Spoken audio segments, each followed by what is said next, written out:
Hi, I'm Esther. I'm thrilled to be speaking at this event. Thank you very much, Simone, for inviting me.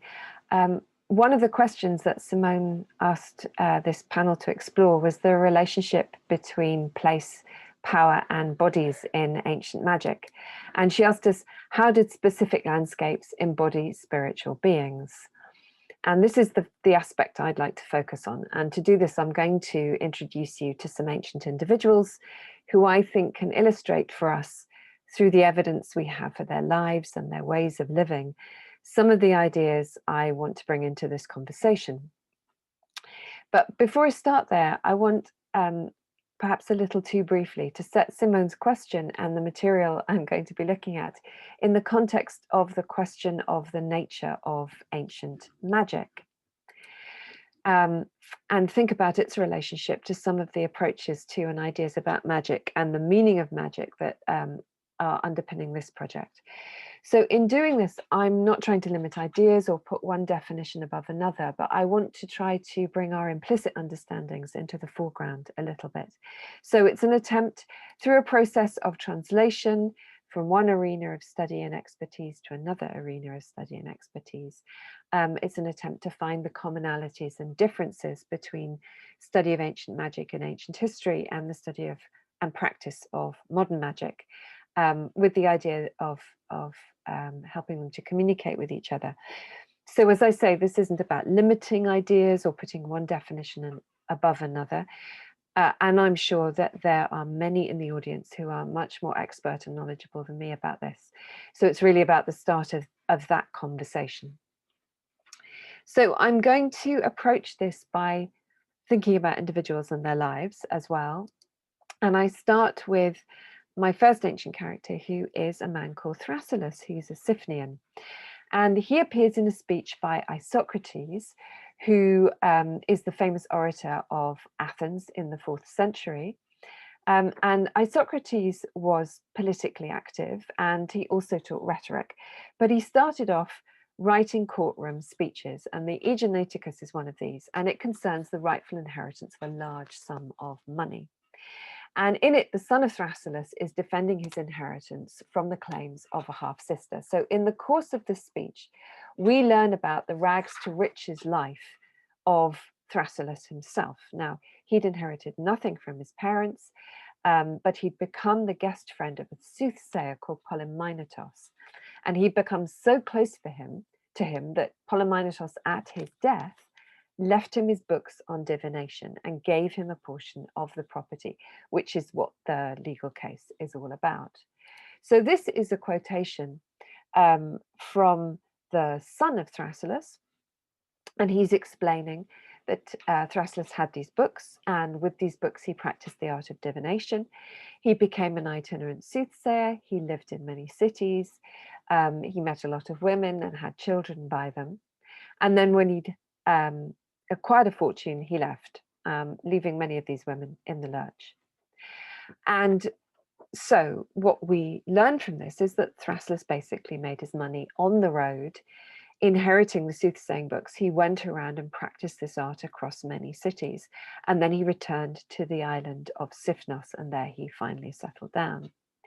And the way this story is presented, when we put it together with other ancient evidence, it suggests that Thracillus wasn't actually really remarkable in living like this, at least not in that combination of his profession and the wanderlust that he exhibits.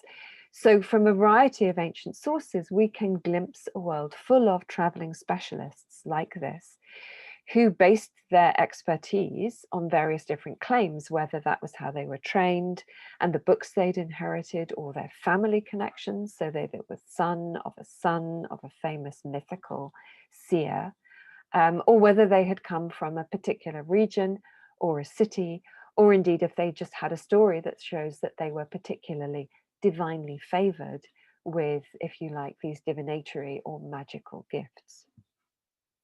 Now, I've used the word magic. So in our modern attempts to understand this realm of magic as it is in the ancient world, how do we categorize, or how do we think about specialists like Thracillus?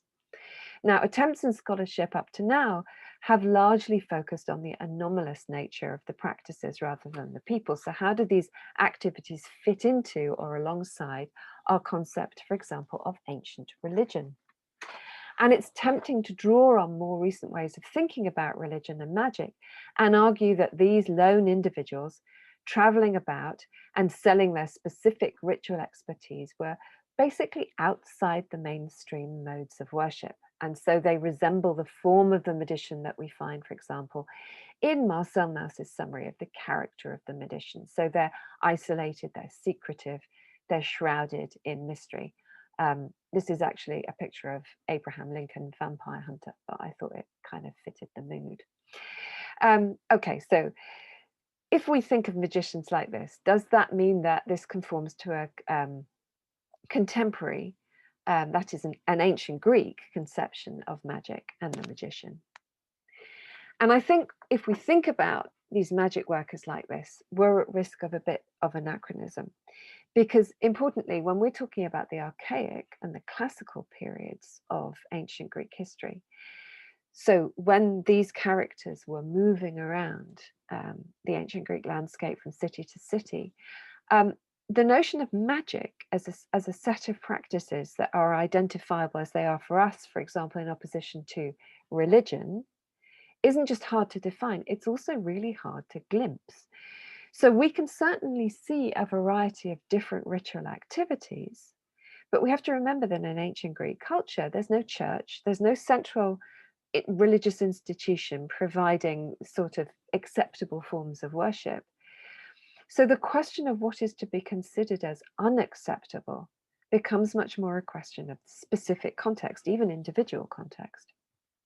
So if we look back over the evidence down this long corridor of history, we can see a relevant vocabulary developing. So towards the late 5th century, we see that the term for a Persian priest, a magos, can be used to describe individual ritual practitioners, and words with the same root like magia or magiumata, charms or spells, and magia means magical practices, these appear as terms for particular ritual activities.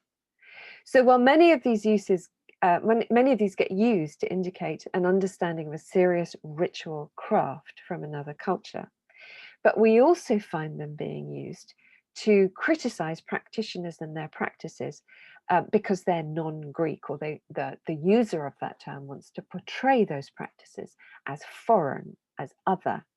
And what seems to be a parallel or closely associated idea is that these practices have an inferior theology or cosmology, that the implication is sometimes that they are guilty of trickery. But we need to be really careful about looking at that use and thinking of it as a general use, because these kinds of accusations are part of a rhetoric of criticism. They're used by one practitioner against another practitioner.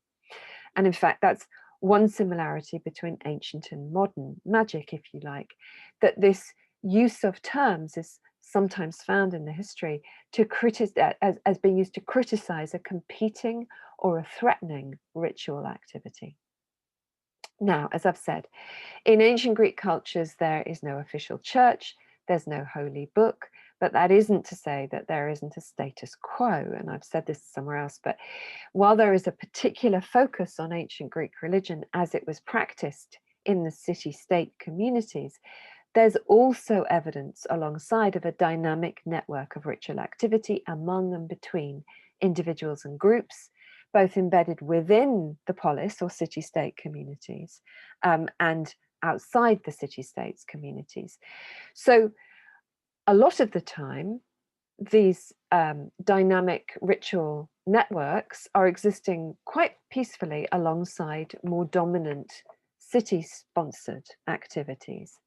But there are also times when these activities are taken as opposing or threatening to undermine the status quo. And then we find that action is taken. And to illustrate this, I want to introduce you to another figure. Rarely for the ancient world, this is a woman who is prominent in our sources. And she's called Ninon. And she was taken to court in the 4th century BC. And these are little accounts that are found in much later sources, in comments on the original sources that mention her, that extrapolate for us what those accusations were. And as you can see, they seem to be about her making spells or potions or conducting ritual activities that the city-state in some way disapproved of. So they're not accusations of magic as we understand it, but they are accusations of ritual practices that at the time, the person accusing her was saying they should be regarded as unacceptable. Now, that isn't the same thing as saying they were illegal, right? So this is somebody in the law court making a case against this woman. And they include the charge also of the introduction of foreign gods. So the presence of a woman in a law court associated with ritual and particularly with spells makes it really easy for us to see a resemblance with witchcraft trials from other times and places.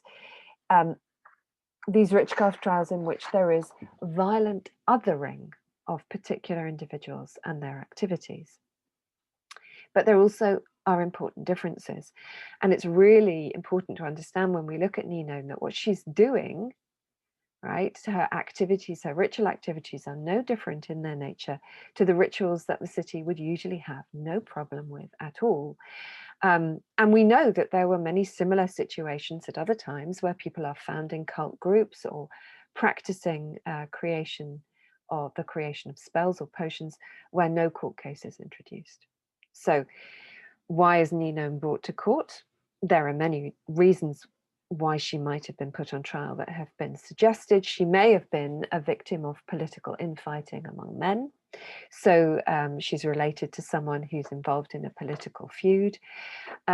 She may have been giving too much power to otherwise marginalized groups, like enslaved people, and that this seemed to pose a potential threat that at the particular time, when the wider social and political environment was more fragile, people were feeling insecure, then her activities that might otherwise seem harmless could, in that context, appear much more threatening. We just don't know. The reasons are lost in time and place. And I'm quite sure that her gender also had something to do with it. But as I say, the reasons are lost in time and place. So to come back to the main thrust of what we're talking about, what we can see is that for the ancient Greeks in the archaic and classical period, magic and religion are not clear categories. And they're not a categorization that they would have endorsed. So the issues for them lay rather in the question of the relationships that were being constructed through these rituals, which extended beyond the mortal interactions between the worshipping humans to reach into the connections between those humans and the supernatural entities or characters that were involved. And we can see in the example of Ninon that the notion of locality, where you were doing this, how it affected your community, was a really important factor. So this then brings us back to Simone's theme and her question concerning the relationship between place, power, and bodies in ancient magic, and her question, how did specific landscapes embody spiritual beings? And if we move away from the concern with magic per se, and we think instead about how the ancient Greeks conceived of and built relationships with supernatural entities, then we begin to see how place and power, how bodies in landscape played a significant role in their ritual actions of all kinds. So I said I would talk about this topic by introducing particularly illustrative individuals from the ancient world. And at this point, I want to introduce a great crowd of ancient characters, nymphs. Now, how do we imagine nymphs? Generally, Waterhouse's picture, I think, is quite illustrative. And nymphs are female. The Greek word also refers to a mortal married girl. But of course, these creatures are not mortal. These are the supernatural entities that inhabited in an ancient Greek worldview that embodied the natural world. And we can categorize them by the natural phenomena that they inhabit or embody. So there are mountain nymphs, those are oreads. And there are tree nymphs. These are dryads. And wateriness is a particular characteristic of nymphs. This is quite understandable considering the landscape and climate of ancient Greece. Many nymphs are, or give their names to, springs, and they're particularly associated with shady, cool, verdant places. So shade is very important, and nymphs are often worshipped in caves. Now, there are, of course, male entities that embody other natural phenomena, the river gods and the god Pan. But if we are to explore Simone's question, then the concept, the presence of the nymph, is a crucial part of understanding how in ancient Greece landscapes are imbued or were imbued with a power that we might nowadays call spiritual. So these figures, as I'm showing you on this slide, were perceived as important local presences. They are locally powerful and important to the community that inhabited a particular area. So here we have Odysseus, and he's in his cave, and he's greeting his own land by greeting the nymphs of his land. And to the sides here, I've got some coins that from different places that are embossed with, or the images of the nymphs of those areas. So these are powerful examples. The myths of the Greeks are replete with lots of stories about nymphs. Here is the nymph Arethusa of Sicily. I've just shown you the coin on which she was illustrated. And this is the story of her becoming a nymph, or the nymphiness of her. These stories, these many stories, they leave us asking, what about the non-literary world? What about the world of living worship? How do we understand the relationship of specific landscapes to spiritual beings in that context? So we tend to think about ancient Greek religion as taking place in specific sanctuaries, and we're all very familiar, I'm sure, with the remains of those monumental buildings, the dedications. We think about priests and priestesses and rituals and sacred laws or Greek ritual norms that constrain behavior in those spaces. And these are the obvious and obviously magnificent relics of worship by communities and city-states. But of course, we also have evidence that worship of these local creatures took place in the landscape itself. So the behavior of Odysseus is evidenced in real life, and these nymphs are worshipped in the places and spaces that they were understood to inhabit. So Homer's Odysseus, he describes in the Odyssey, he describes how Odysseus goes to this lovely shady cave. And we can find similar caves just like this. This is the Corycian cave at Delphi, and this was a place of worship. And we found 23,000 or so knuckle bones deposited in this cave. We'll come back to those, that those are offerings of a very particular type. But before we do that, I want to introduce you to a small group of individuals for whom we have a range of fascinating evidence that illustrates this kind of worship. And these are three individuals: Archidamus of Thera, and he lived in Vari, Attica; Pantalkes in Pharsalus in Thessaly; and Onosagoras from Kaphizen in Cyprus. Now, these three individuals are interesting to us because they were all involved in very close relationships of worship or devotion with local nymphs. And they left behind us some fascinating evidence. So if we go to the cave at Vari, yes, indeed. So Archidamus carved out this cave, physically enlarging what was already there. And among the inscriptions that he carved into the cave itself and the stones found in the cave, he seems proudly to include the information that he cultivated a garden for the nymphs, and he calls himself a Nympholept. It's a term we find elsewhere, meaning literally someone who has been taken by the nymphs. So for Archidamus, it's something to boast about. It's something that explains his activities. He says he's been instructed by the nymphs to work out this cave and to build a dwelling for the nymphs. And the nymph may be represented, you can basically see it here, in the remains of a statue of a throned figure that Archidamus carved in the south chamber of his cave. And he also included an image of himself wearing a short chiton, holding the tools, presumably that he used to work out that cave. And it seems likely that this cave was not only important to him, but it also became more widely used. So it was more widely used by those in the community. And this is certainly also the case with some of the other examples. So when we turn to Pantalches, we actually find a similar cave and some inscriptions that suggest his personal devotion to the goddess of that place.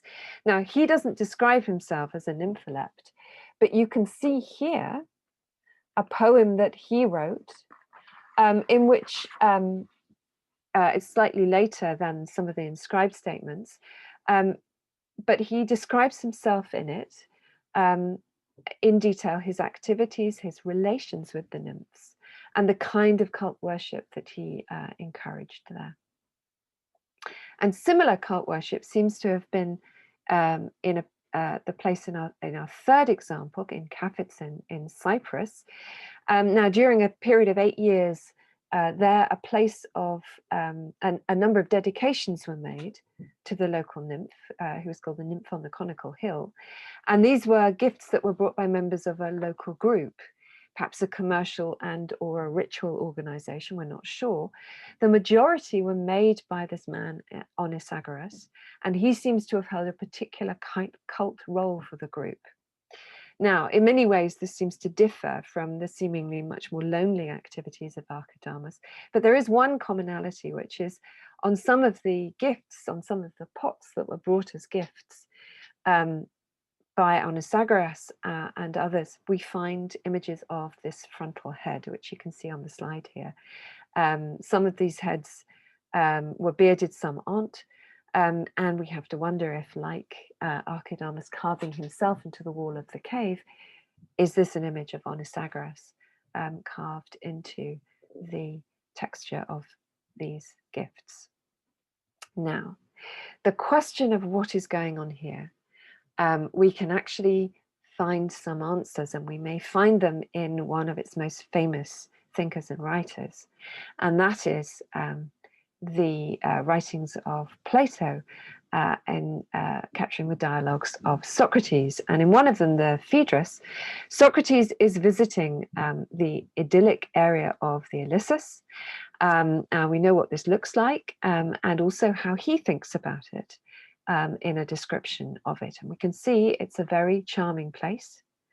And he actually says it seems to be a sacred place of some nymphs, and it fulfills everything we've been talking about in terms of the idyllic, fragrant, shady, watery area, charming, breezy, summery, a real haven.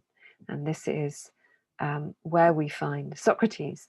And he explains to his companion that actually in this place, he does in fact feel possessed. He refers to himself as being seized by the nymphs. And he is poetically inspired. He's speaking in hexameters, and he calls on the muses in a way with a formula, come then, O tuneful muses, that is found in poetry. So what we also need to remember, though, is that this form of poetic speech is also related to prophetic speech. So there are a number of famous ancient Greek seers and or poets who have an association with the nymphs and with the muses. So Bacchus, Epimenides, and Melisagoras, for example, just examples. So Socrates is also invoking those kinds of characters when he starts speaking like this. And we find this prophetic association with nymphs elsewhere. So if we think back to the cave of the nymphs at Delphi and those knuckle bones that I told you about, it's likely that those knuckle bones were dedications that had been used in a divinatory ritual. And we can note that also on Isagoras, one of our historical Nympholept, he also, from some of the words that he uses to describe himself, he seems to have been occupied in some kind of prophetic activity as well. We also have the Sphragitic cave. Now, this was on one of the peaks of Kithyron, and it was actually known to inspire as many people in the locality. So not just individuals, but the power of this cave seems to have been beamed out. The prophetic power was beamed out. This was a cave inhabited by supernatural beings, by these nymphs, and it inspires many of the local people. And they are called Nympholeptoi. They are described as taken by the nymphs. And this, I think, draws us back very specifically to our initial question. How did specific landscapes embody spiritual beings? And it encourages us to think not only about landscapes embodying spiritual beings, but also about spiritually embodied landscapes and the embodiment of that spirituality in the inhabitants of that landscape. So we see it in the Plato's remarks in the community at Plataea. We see that set of relationships configured in our three Nympholepts, who have both been inspired by the space and in turn have shaped that space, marking it out as a result of their inspiration. In terms of thinking about ancient religion, I think this brings us to new ways of thinking, because traditionally people are talking about votive objects and bodies on the one hand, and places and worship on the other. But nympholepsy demands that we think about these in interaction with each other. So we think about what these places and what this evidence tells us about individual concepts of self and their extension beyond these communities in a transpersonal experience that these people have reified in the earth around them, an earth that they perceived as being alive. So we started, and I've been talking about ancient magic. I've put up on the screen here a very striking quote, I think, that shows a commonality between these ancient ideas of religion and magic and modern ideas. So studying these nymph-inspired individuals has brought me to reflect on these quotes by Susan Greenwood in her description of magic in The Nature of Magic. And she says that above all, magic comprises a holistic alternative way of seeing the world, one that is frequently rooted in an awareness of the spirituality of the everyday, the earth, the body, with all its attendant thoughts, feelings, and emotions, and a sense of the interconnectedness of it all. And that this is a magical consciousness, a conception that has the capability of re-enchanting the world for those who experience it. Thank you.